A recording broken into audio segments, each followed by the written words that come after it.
you can have every much of that hometown pizzeria experience within the Papa John's brand, but we got to let people know that. We got to connect to the communities that we serve. We got to be there and have their backs at the times. And that's our opportunity moving forward. I mean, we're going to stay focused on core pizza for a while. We know we can play with crust types. People give us a lot of credit for crust types. We're not playing in every crust type today. Things like the croissant, pizza that's more international driven, whether it ever sees the light of day here in the US, we'll see. But we got a lot of opportunity to innovate on that front and get credit for it.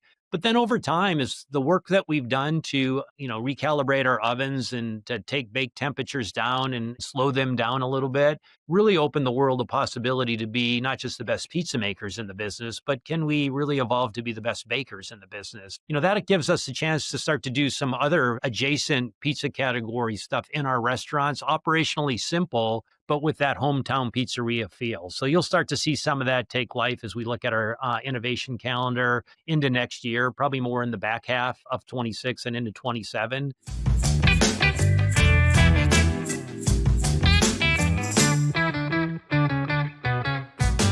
What is Todd Penegor doing at Papa John's? Hello, this is Jonathan Mays, editor-in-chief of Restaurant Business. And in this week's episode of A Deeper Dive, I chat with the CEO of the pizza chain who has been in the job for just more than a year. This is a great conversation. Todd has helped Papa John's regain sales momentum during a particularly difficult time, both for the pizza sector and the fast food business in general. The company has done this through a variety of means. We talk about the company's focus on its core pizza. Todd talks about that effort, and he gives some hints at the types of pizza crusts that may be coming. We talk about technology, including artificial intelligence and the work being done on that front. We also talk about loyalty, and we talk extensively about third-party delivery and how Papa John's can maintain its first-party service even as aggregators take more delivery business away. We also talk about marketing and especially local marketing. Papa John's has worked to shift marketing back to local after moving that spending nationally under previous management. We're talking pizza on A Deeper Dive, so please check it out. Okay, I am here with Todd Penegor. Todd, welcome to the podcast.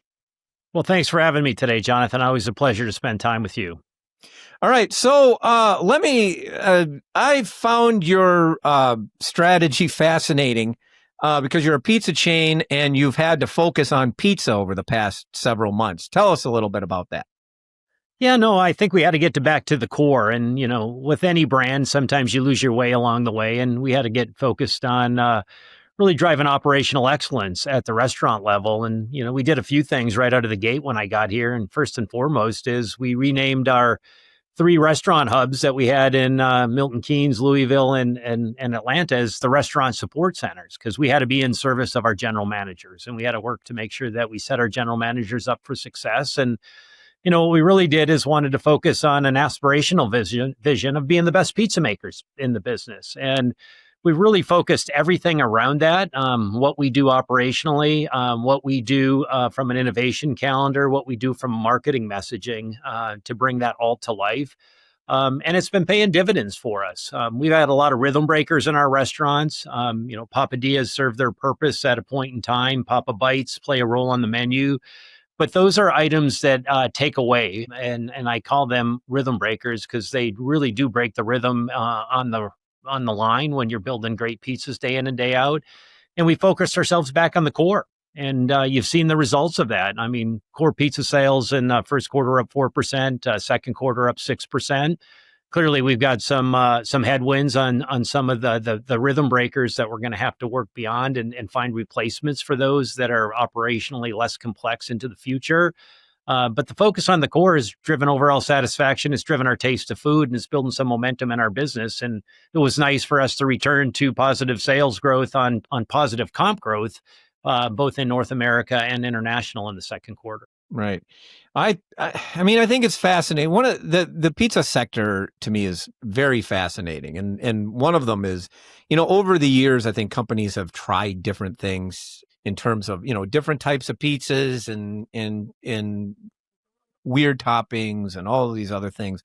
But at the end of the day, consumers still really, really like the product, the core product. And it's still something that they will absolutely gravitate toward time and time again. Yeah, no, we've got a great product when it's done right, and I think we got to deliver on that promise. Better ingredients, better pizza. It can't just be a moniker or a tagline. It needs to be what we deliver day in and day out.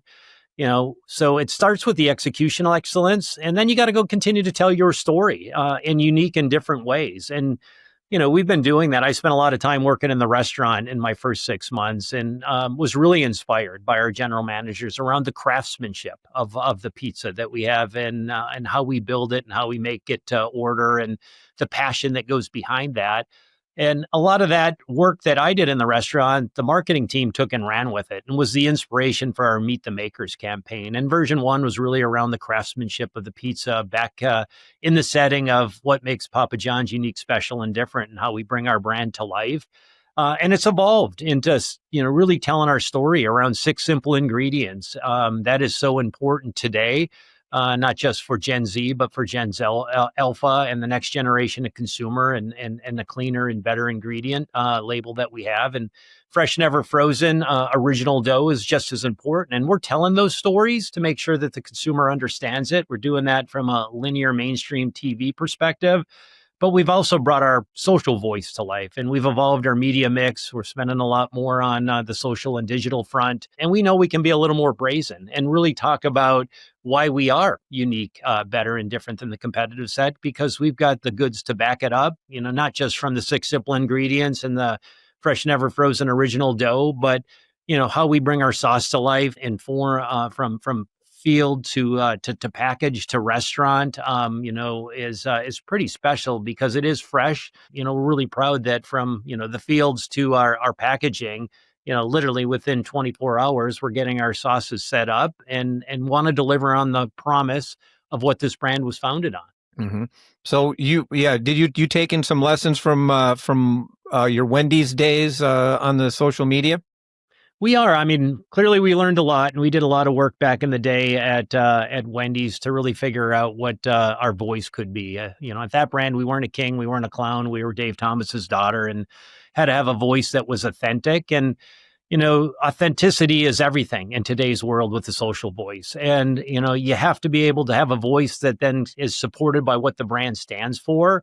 And Jenna Bromberg and the team have been doing an unbelievable job, really thinking about how we bring our voice to life and really talk about it in an authentic way. We've got our social listening team, we've got our partners, and for our brand, we're at our best when we're really talking about the quality differences that we have, and how we bring to life our product versus the competitive set. And we talk a lot about playing the game nationally, but winning locally. And, we can be a national brand with that hometown local pizzeria feel. And we just got to tell those stories and then pay it off at the restaurant level. And that's what makes it fun, because, we got the credentials on what we can stand on to tell our story, to really point out why we are better. And we'll continue to deliver on that promise of being better. Social media is absolutely vital today. I think that I believe that it has a much bigger impact on what's going on in the restaurant industry today than people really fully appreciate. And the fact you mentioned authentic voice, that's just also super important, because I think that consumers can absolutely see right through it when you fill your social with, corporate jargon or corporate speak or generic responses or things of that nature. They see right through it. So that voice is like really, really important. Oh, it's not, folks actually really start with wanting great food and great value for the money. And, I think, we've got that piece sorted, and, we're back into position on our value messaging with $6.99 pop-up pairings kind of as a regular feature. We're rebuilding our innovation calendar. So really working the traditional barbell strategy hard on the food, but the brand's got to be cool and hip to the next generation of consumers. So that authentic voice is important. Technology is important. People want a seamless experience from, we talk about it from click to crust, but, when you think about making it smooth in the app and having a relevant, loyalty program, which we've revamped and upgraded, to how we talk about, the overall experience, from the time you order to the time you get your food. Those are things that actually build differentiation in the category. And, pizza, like many categories, a sea of sameness, and we got to continue to break out of that sea of sameness and talk about how we're playing a different game. And that's what we're doing. And we're starting to see some of the early results of all of the hard work with the foundational elements that we have, but we're in the early innings of our transformation, and we'll continue to stay on our front foot, lean in, and tell our story and execute against our brand promise. Yeah. I want to return to the marketing in a minute, but I want to, it's been a year now, yes? Yep, just over a year. Yeah. Yeah, just over a year now. After this period, first off, what are your thoughts on the pizza sector? Because it's a very interesting, and I think in some respects, it represents really sort of the future of the restaurant industry. But like, what are your thoughts on the Yeah, pizza no, sector? it's a massive category. So there's a lot of opportunity to continue to steal share and trade customers across from other brands into your brand. It is digitally driven. So you think about, almost 80% of all of our orders are digitally driven. So it is almost an e-commerce business. And, really having a retail mindset in the pizza space to be able to check and adjust and leverage all of the tools at your disposal. That's why we've been working so hard at, leveraging not only all the great data that we have, but really trying to get to hyper personalization through CRM, revamping our loyalty program to make sure it's more relevant, finding different ways to continue to engage our customer. Those are super important elements of our business, and figuring out a way to play in the world of both first party delivery and third party delivery, which, the pizza category does play on both sides of that equation. Those are unique differences. And, pizza's still great value for the money. The consumer loves to come back to pizza when you think about some of the center of plate and great occasions. We're there at so many moments of memories, whether it's, sporting events, graduation parties, birthday parties. So you got to make sure that you can bring to life those great experiences through all of those elements. And, we've been working hard to do that. We've built out a great tech team. I'm blessed to have Kevin Visconti, who came over from Wendy's and was my partner there for 3 years. But more importantly, Kevin was the CIO at Domino's from 2012 to 2020 when they did their digital tech transformation. And he's brought in a tremendous amount of talent that's got us moving at a completely different pace to really make sure that we're bringing all of the elements of technology to life in a hurry. Those foundational elements that are now there that allow us to compete better, almost as a retail first e-commerce brand. And now with our partnership with Google, we're going to continue to lean into what innovation really can be and should be to bring pizza to the forefront of what are those next generation technologies that can really connect to the consumer differently to create even better experiences and more personalization. Where do you see AI having the biggest influence on your business? Yeah, I think there's a couple of spots. Near in, it's really how do we leverage AI to really compartmentalize, utilize all the great data that we have. I mean, we've had pristine data for over 30 years, right? Name, address, telephone numbers. How do you mine the data? How do you personalize it? How do I make sure that there's an experience that fits for you, but also fits for me? And those are completely different experiences, probably in all likelihood. That's where it starts, and that's what we're doing out of the gate. There's still a lot of opportunities as we think about where future restaurants should be placed. How do we use AI to really geolocate and really make sure we've got great locations where Papa John's can compete and be successful over time? But there's a lot into the future. You start to look at, how we actually think about delivering great experiences and how do you create a next generation experience around order tracking? How do you have a visual AI cue that you graded out your pizza in a hurry? We do that manually today. And, we've always talked about, you got to have an 8+ pizza going out the door. Well, I can have camera technology tell me, was it truly an 8 graded plus pizza before it goes out the door? You think about what we do. We have a restaurant operational improvement program that we're out there day in and day out doing that very physically. And you can use camera technology to actually grade out how that restaurant's performing.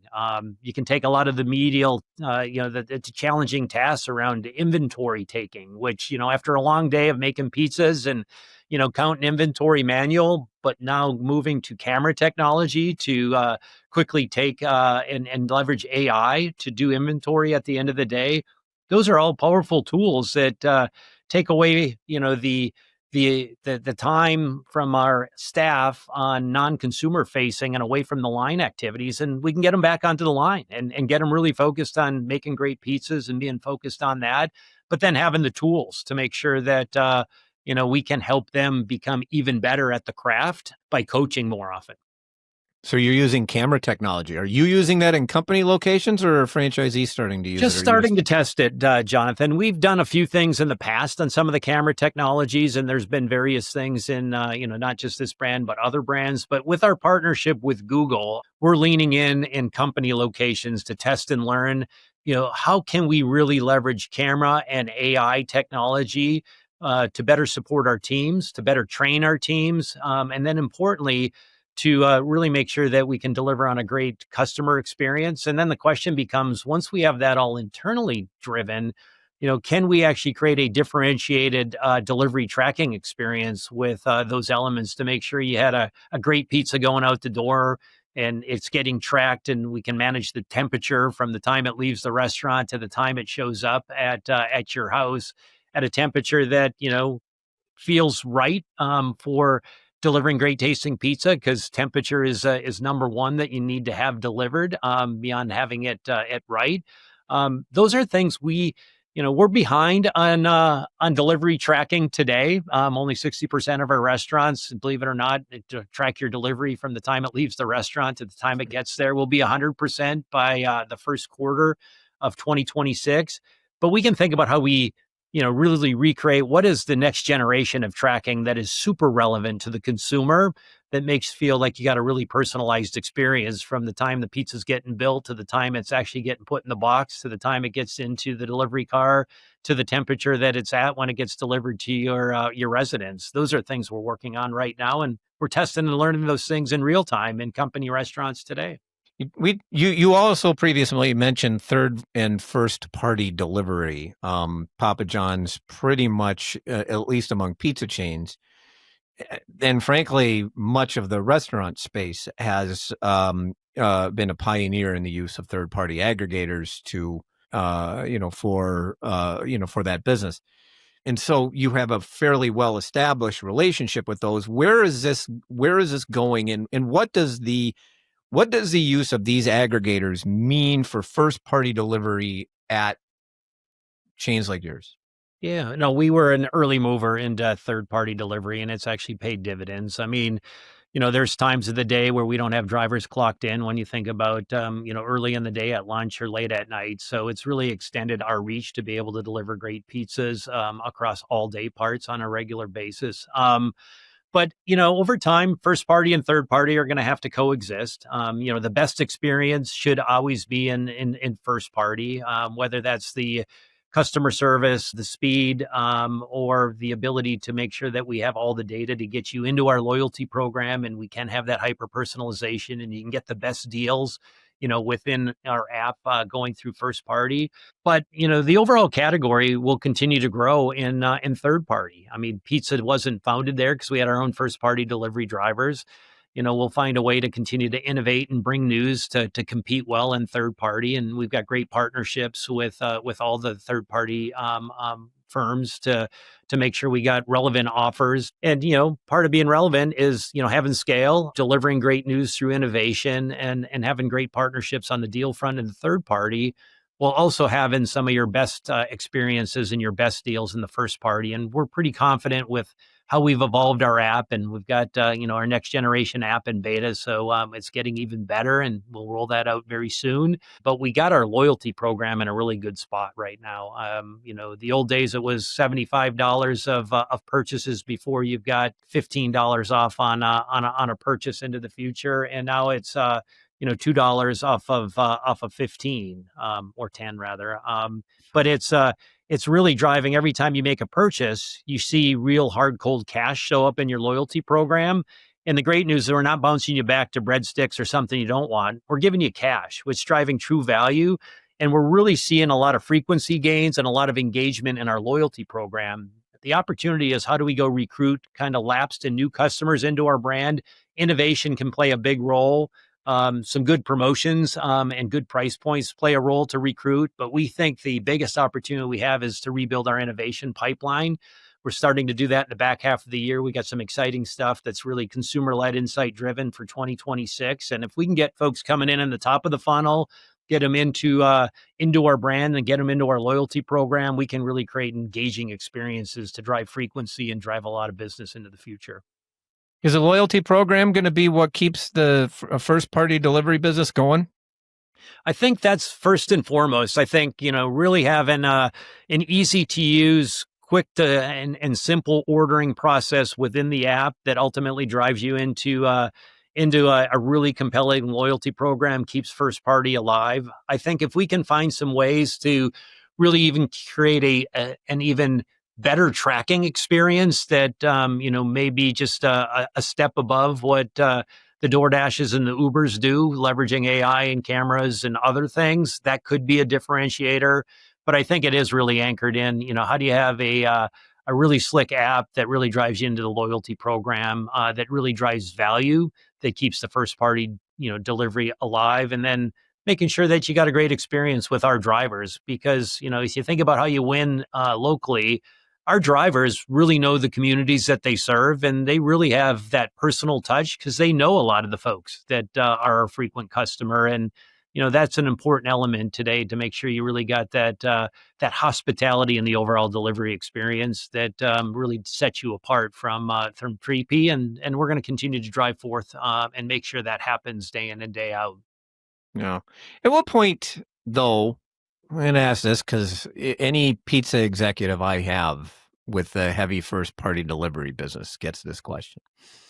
At what point, because I know that there are a lot of franchisees out there, and one of your rivals has, some franchisees of one of your rivals have already started doing this. At what point does the economics just get too difficult to continue with first party delivery? Because at some point, you're going to have, and I'm pretty certain you have franchisees right now making the calculation in their head that at some point this doesn't make any sense for us to continue to do that. How do you ensure that that's, that you're able to continue to offer that first party delivery? Because to me, to your point, first party delivery is a selling point, and it's an opportunity for that type of hospitality and that sort of difference making that you just don't get from third party delivery. But the cost becomes untenable for franchisees. So at what point how do you make sure that you're able to maintain the amount of delivery to continue to make it to continue for that business to make sense for your franchisees?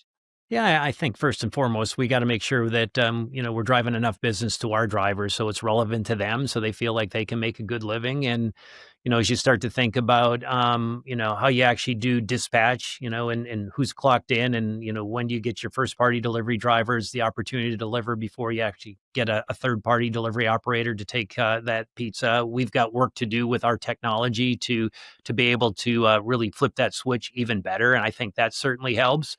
But ultimately, it really is around, how do you actually create that experience through the loyalty program that really connects you to first party to make sure that you can earn rewards, that you can get better personalized experience. Those are the things that, our franchise community is going to want to keep leaning into. We're going to want to keep leaning into, even if, the costs are moving up between insurance or what we have to pay our drivers. We do know if we can get folks into our loyalty program, the lifetime value of that customer is exponential. And if we can get them not just to come in for the first purchase and get them to the second, but if we can get them through the funnel, if they make a third or fourth purchase, we know we have them. And that lifetime value becomes really relevant. Even for a little bit of incremental cost, it's certainly worth making sure you got that first party delivery operation working well to make sure you can drive that lifetime frequency with that customer. And that's the business equation we'll keep continuing to tell to our franchise community, and we'll continue to prove out within our company restaurants. And we got a big footprint with our company operated footprint to really be a great brand steward to lead on that front.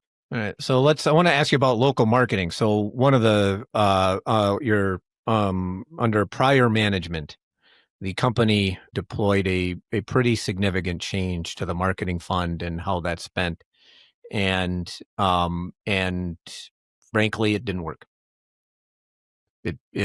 for whatever reason, it did not pull in the sales that were predicted. And you've been sort of talking a lot about local marketing, which I actually really agree with, about local marketing. So where is that effort to bring some of that local marketing back? Where is that effort today? Yeah, I think there's a couple of things. I mean, I get the power of scale and trying to bring everything up at the national level, but our brand was very linear driven in the past, and we've had to evolve our media mix to not just have traditional linear TV, but to really make sure we got a social and digital element. And we've evolved that media mix. We've proved it out to the system. We spent some incremental dollars this year off of our P&L to prove that the media mix needs to evolve. So that was kind of step one. But our franchisees have seen that, like I said earlier, pizza is a game played nationally, but won locally. And you got to go fight and compete at the local level. And the important part about competing at a local level is not just spending some local advertising dollars, but having a co-op that works together to make sure you got one voice in the market that you're competing in, and a local message that complements the national message to really drive the efficiencies of 1+1 = something more. And we've done a lot of work this year to heavy up on the local side, to go do some local offers, to go test and learn with the franchise community. They're all now starting to spend, at the local level. The next big play is, as we move into 2026, is, how do we go stand up the co-ops market by market? And that'll take some time. It'll take through 2026 to do that. But we're going to be really focused and disciplined on what markets absolutely need a co-op stood up first to make sure we continue to compete. And we got a lot of markets in kind of our core corridor from Indianapolis down to Atlanta and up the I-95 corridor, where we're number one or number two share. And to really compete and steal share and continue to build our momentum, those co-ops need to get stood up first. And we're having those active discussions with the franchise community as we speak to make sure we can kind of work what an appropriate retrade is between local, national, how the supply chain fees work, to make sure that we're competing appropriately with the right coordinated effort at the local level. And we're doing it in a way that really works for the restaurant economic model. So we've learned a lot. I tried to retrade a lot of that right out of the gate when I got here in November and December of last year. I'm actually happy I didn't retrade it at that time, because we've learned a lot around where do we really need to get prioritization, what markets really need a co-op, what markets can draft off of a national message a little bit better, just because it's just not efficient to be spending at that local level. So over the course of the back half of this year, first half of next year, Jonathan, you'll really see where we're going to prioritize to stand up those co-ops and get those DMAs back up and running to really compete even more. And I think that'll give us a real opportunity to continue to build the momentum and steal a lot of share in those markets where we're really coming from a position of strength. Yeah. I think local marketing is vital.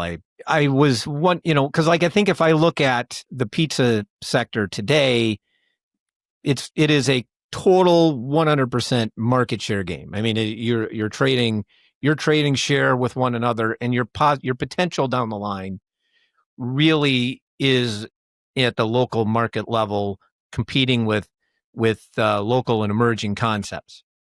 And if you're not marketing at that local level, if you're not doing things to relate to the people around you or to adapt to whatever local market conditions you have, you're going to be behind in a market like this.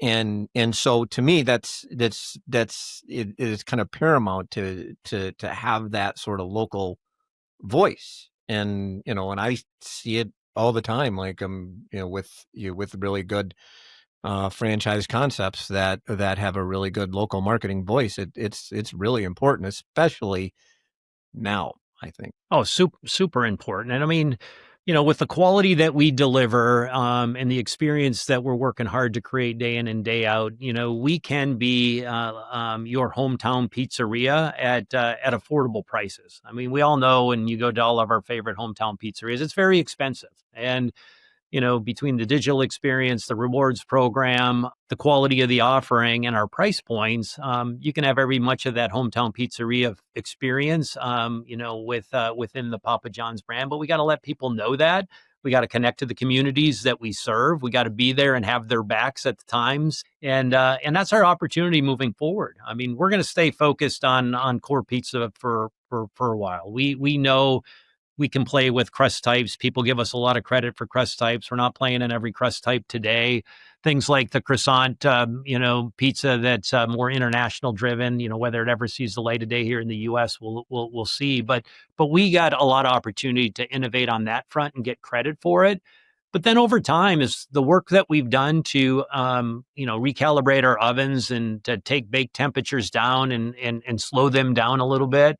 Really opened the world of possibility to be not just the best pizza makers in the business, but can we really evolve to be the best bakers in the business? And, that gives us a chance to start to do some other adjacent pizza category stuff in our restaurants, operationally simple, but with that hometown pizzeria feel. So you'll start to see some of that take life as we look at our innovation calendar into next year, probably more in the back half of 26 and into 27.